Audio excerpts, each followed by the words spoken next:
Di jantung Los Angeles, di balik gemerlap Hollywood dan pantai-pantai sunyi, tersembunyi sebuah cerita tentang perlawanan, keputusasaan, dan siklus kekerasan yang tak berujung. Bloods dan Crips, dua nama yang menggetarkan Amerika bukan sekedar geng jalanan.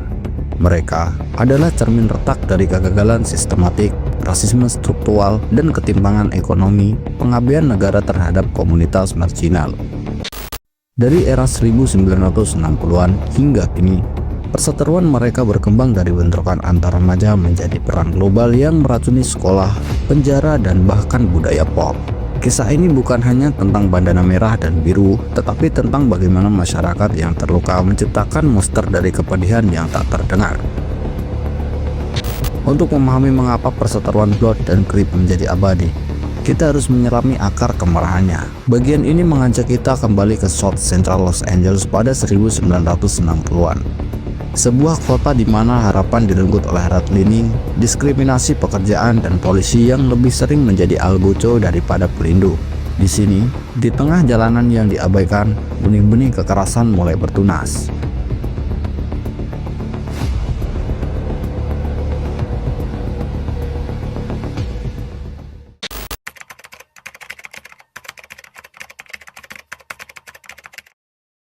Pada akhir 1960-an, South Central Los Angeles bukan hanya daerah miskin. Ia adalah simbol kegagalan sistem Amerika untuk melindungi warganya. Setelah Perang Dunia Kedua, jutaan warga Afrika Amerika pindah dari selatan ke Los Angeles untuk mencari pekerjaan di pabrik pesawat dan industri. Namun, mereka dihadang oleh redlining, yaitu kebijakan rasis yang membuat bank menolak memberikan pinjaman atau asuransi kepada warga kulit hitam di wilayah yang dianggap beresiko. Akibatnya, komunitas kulit hitam terpaksa tinggal di lingkungan kumuh seperti Watts dan Compton, di mana perumahan padat, sekolah kekurangan guru, dan klinik kesehatan yang langka. Kemiskinan semakin parah karena diskriminasi pekerjaan, di mana perusahaan lebih memilih mempekerjakan warga kulit putih atau Latino untuk posisi yang bergaji stabil. Banyak pemuda kulit hitam yang frustasi karena menjadi pengangguran. Hal ini membuat hingga 40% remaja di South Central tidak bersekolah atau bekerja. Pada tahun 1965, ketegangan meledak menjadi kerusuhan Watts. Hal ini dipicu oleh insiden polisi yang memukul seorang pengemudi kulit hitam. Selama 6 hari, warga membakar toko dan bentrok dengan polisi. 34 orang tewas dan kerusuhan itu membuka mata dunia pada penderitaan warga South Central. Di tengah kekacauan ini, dua remaja yaitu Raymond Washington yang berumur 15 tahun dan Stanley Tocqueville William berumur 17 tahun mendirikan geng Crips pada 1969. Awalnya, mereka ingin membentuk aliansi antar klik atau kelompok kecil untuk melindungi warga dari geng kulit putih seperti The Aryan Brotherhood dan geng Latino Mexican Mafia yang sering meneror komunitas kulit hitam. Nama Crips awalnya plesetan dari Crips, yaitu julukan untuk anak muda yang nongkrong di sudut jalan. Dalam setahun, Crips berkembang begitu pesat. Mereka menarik remaja yang ingin merasa berkuasa di tengah lingkungan yang mengabaikan mereka. Anggota Crips mulai memakai bandana biru dan mengecat sepatu mereka dengan warna biru sebagai tanda identitas. Namun, niat awal untuk melindungi perlahan berubah. Persaingan antar kelompok kecil Crips sendiri memicu kekerasan. Pada 1971, pertengkaran antara kelompok kecil East Side Crips dan West Side Crips di Compton berakhir dengan kematian anggota pertama mereka. Hal ini terjadi karena anggota West Side Crips tertusuk saat berebut wilayah parkir. Kekerasan Crips memicu perlawanan. Di wilayah seperti Compton dan Watts, geng-geng kecil merasa terancam. Contohnya Peru Street Boys. Sebuah kelompok kecil dari Peru Street sering bentrok dengan Crips. Pada tahun 1971, 3 anggota Peru dibunuh oleh Crips saat pulang dari pesta. Insiden ini memicu 23 geng kecil untuk bersatu. Pada 1972, di rumah Sylvester Scott, pemimpin Peru Street Boys, perwakilan geng-geng kecil berkumpul. Mereka sepakat membentuk aliansi yang akan dinamai sebagai Bloods. Mereka memilih warna merah sebagai simbol perlawanan terhadap biru Crips. Nama Bloods diambil sebagai lambang persaudaraan yang berarti darah lebih kental daripada air. Namun, persatuan ini rapuh. Tidak seperti Crips yang punya struktur kepemimpinan yang kuat. Bloods terdiri dari kelompok-kelompok kecil independen yang sering bersaing satu sama lain. Warna biru dan merah bukan sekedar pilihan fashion, tetapi mereka adalah tanda hidup dan mati.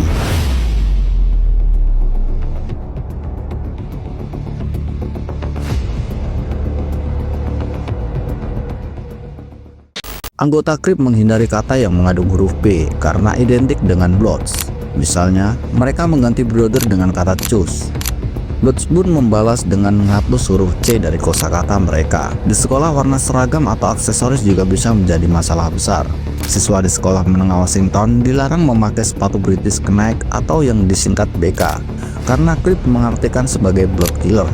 Bahkan, warna kaos kaki atau ikat pinggang bisa memicu perkelahian. Seorang guru di sekolah menengah Jordan bercerita, suatu hari, seorang siswa dipukuli hanya karena memakai dasi merah saat kunjungan ke universitas. Itu bukan pilihan gaya, itu pertaruhan nyawa.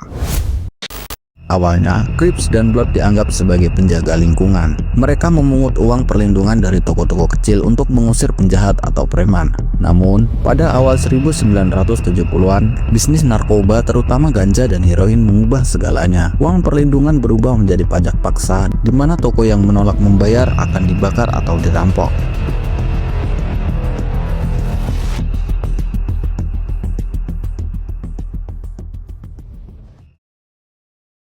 LAPD, yaitu kepolisian di Los Angeles, merespon dengan operasi keras seperti Operasi Safe Street 1970, di mana polisi menggerebek lingkungan kulit hitam tanpa alasan jelas. Remaja yang hanya memakai bandana biru atau merah langsung ditahan. Program pemerintah seperti South Central Organizing for Leadership and Right yang ditujukan untuk merehabilitasi pemuda gagal total karena dana dialihkan untuk perang Vietnam. Pada pertengahan 1970-an, South Central sudah memiliki lebih dari 120 kelompok kecil Crip dan 70 kelompok kecil Blood.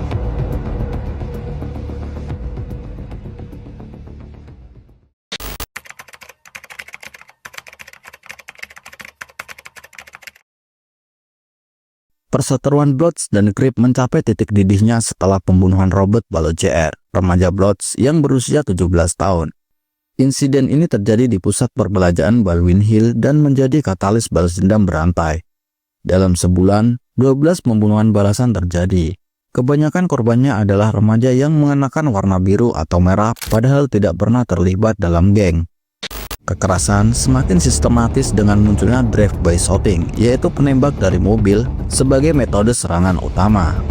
Pada 1975, South Central Los Angeles mencatat rata-rata terjadi 2 insiden penembakan dalam satu hari. Hal ini menyebabkan korban jiwa di South Central meningkat hingga 300% dalam 5 tahun terakhir. Awal 1980-an, epidemi crack cocaine mengubah dinamika konflik. Bloods dan Crip memanfaatkan perdagangan narkoba untuk membiayai perang teritorial. Harga crack yang murah, yaitu $5 per batang, menjadikan komoditas menguntungkan, di mana per minggu bisa menghasilkan keuntungan hingga $5.000 per klik. Uang hasil penjualan tersebut dibelikan senjata otomatis seperti AK-47, Uzi, serta mobil cepat untuk menghindari polisi. Pada 1985, perkiraan 80% perdagangan crack di Los Angeles dikuasai kedua geng ini.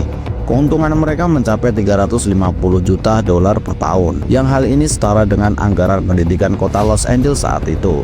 Batas kekuasaan Bloods dan Crip ditentukan oleh hal-hal simbolik seperti warna lampu jalan, grafiti, atau bahkan jenis sepatu. Misalnya, di komplek perumahan Jordan Downs Project, Blood menguasai blok genap, sementara Crips menguasai blok ganjil. Pelanggaran batas sering berakhir dengan pembunuhan, seperti insiden tahun 1983, di mana 7 remaja Crips tersesat ke wilayah Bloods, 6 orang tewas ditembak dan 1 selamat setelah melompat dari jendela lantai 2. Laporan medis menyebut korban memiliki rata-rata 15 luka tembak per tubuh. Perdagangan senjata ilegal meledak pada akhir 1970-an. Geng membeli senjata dari pedagang gelap Vietnam atau veteran perang Vietnam yang kehilangan pekerjaan. Pada 1982, LAPD menyita 3.000 senjata api dari geng, termasuk granat tangan dan senapan serbu. Kekerasan mencapai tingkat baru. Pada 1984, 60% kematian remaja di South Central disebabkan oleh tembakan. Insiden penembakan sembarangan juga pernah terjadi yang merenggut nyawa warga sipil, seperti Karen Toshima, mahasiswa Jepang yang tewas akibat peluru nyasar di Westwood, 1986. Rekrutmen geng menyasar anak-anak muda, bahkan di bawah usia 12 tahun. Sekolah dasar di South Central menjadi medan perekrutan dengan geng menawarkan uang atau perlindungan sebagai imbalan. Data LAPD 1987 menunjukkan 60% anggota geng berusia di bawah 18 tahun.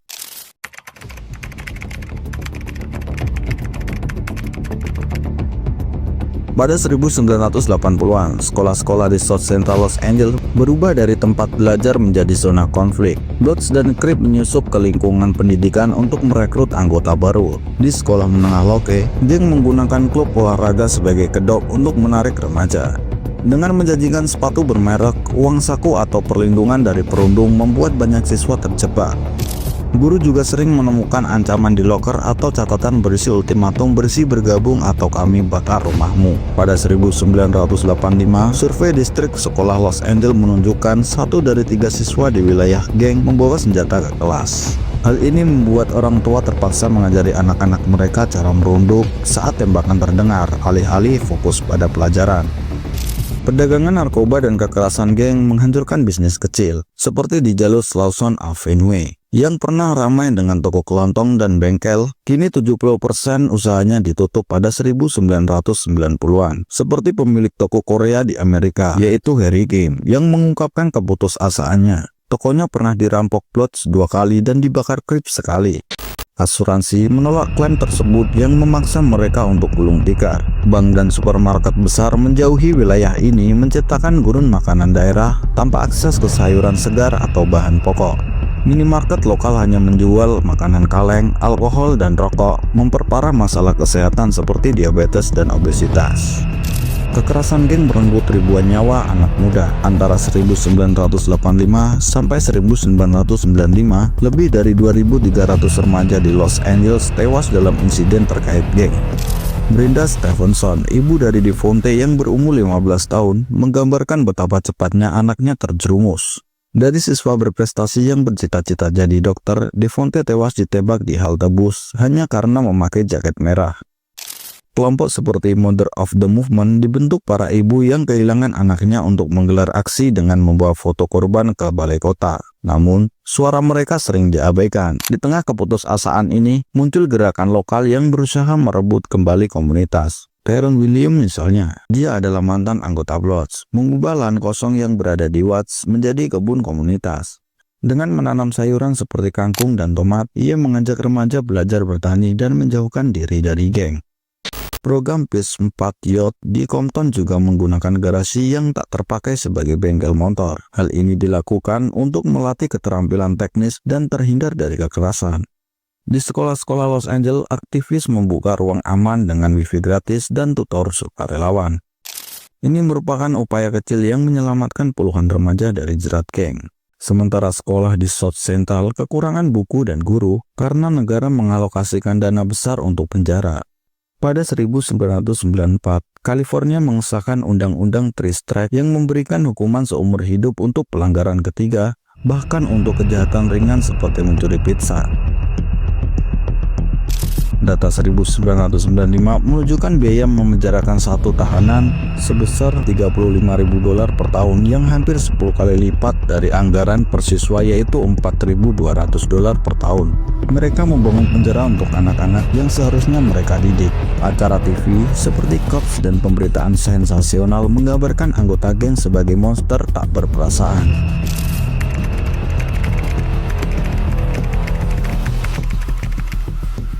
Respon utama LAPD terhadap geng adalah pendekatan yang memicu perang, bukan reformasi. Pada 1988, Operasi Hammer diluncurkan. 1.000 polisi menggerebek lingkungan South Central, menangkap remaja kulit hitam dan Latino hanya karena ciri-ciri seperti memakai bandana atau terlihat seperti geng.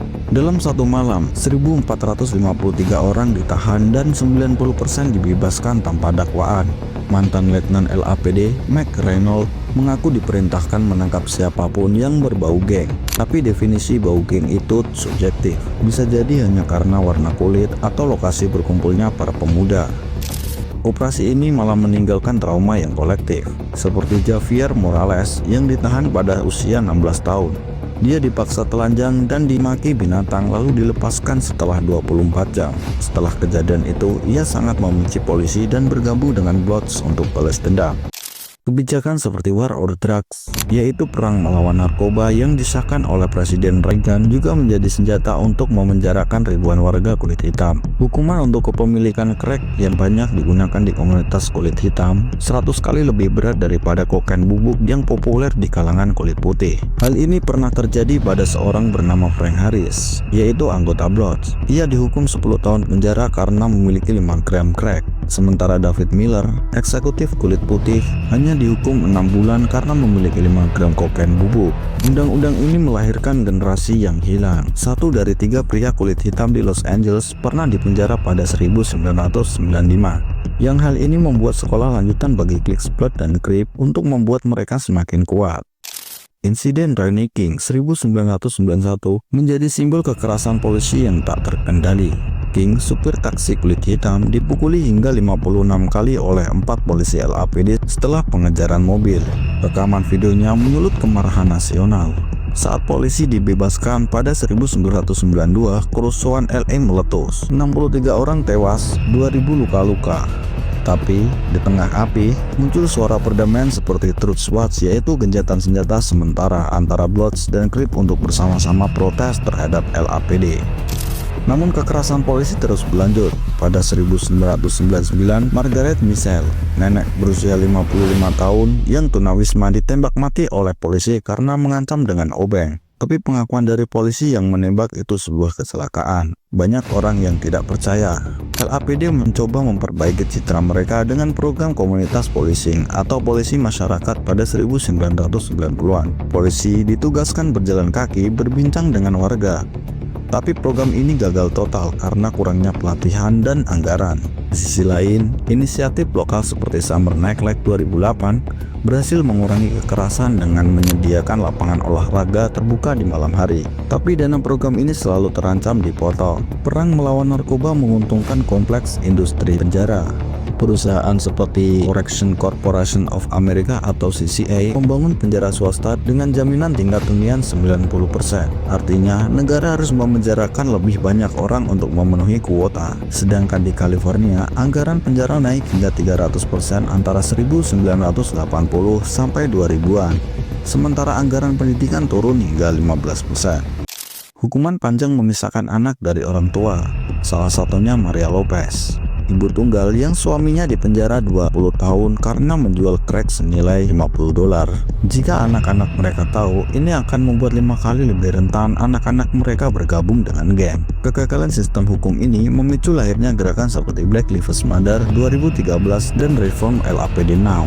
Mantan anggota geng seperti Akela Serils yang kehilangan anaknya karena kekerasan geng menjadi advokat perdamaian. Pada 2015, Seril membantu mengurangi pembunuhan di Los Angeles hingga 40% lewat program GRYD, yaitu Gang Reduction and Youth Development.